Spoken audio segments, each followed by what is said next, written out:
So Track Ukraine has made a few posts about a Democratic Socialist of America candidate that is running for Congress, and it's starting to get a lot of people divided on this because, of course, Track Ukraine has made many posts about politicians' records on Ukraine, and they made this video about Darializa, who's running for Congress in New York, and they are pulling her old tweets and her old posts about Ukraine and Russia, and of course, her statements are not really too supportive of the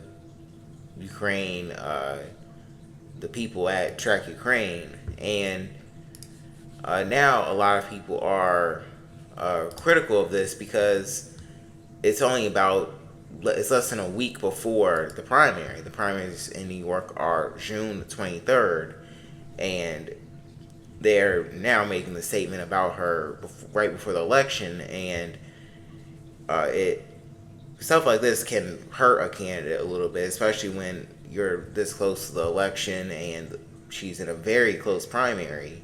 But I really do think like they could have definitely waited until after the election to do this, especially when you look at her opponent.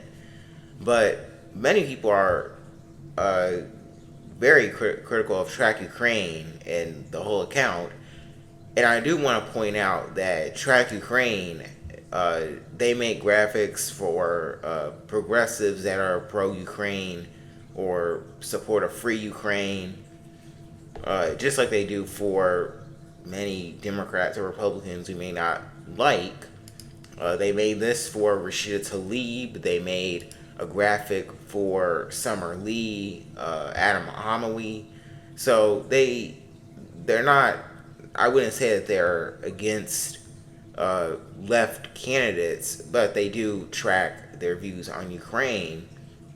And here they did say that they judge your views on Ukraine, and that's it. You can be pro-Palestine or not as you want, and that they're not playing favorites for a candidate based on their other political beliefs. And that goes for any person that they're making a graphic on.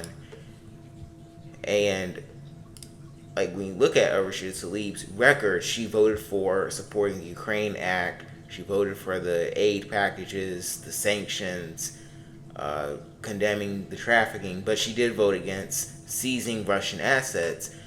And to be honest, Rashida Tlaib's position on this is probably the most, like, the person I would align most with. Of course, I support Ukraine, and as many progressives do. But some people have a problem with voting for the military aid. That's what Ilhan Omar voted against. And that is where people are starting to get frustrated with Track Ukraine, because many people are saying, like, we need to get out. This war has been going on for years, and there needs to be an end to the conflict. And just giving more military aid to Ukraine is not putting an end to the war. While Track Ukraine is saying that, well, Russia started the war and we need to support Ukraine.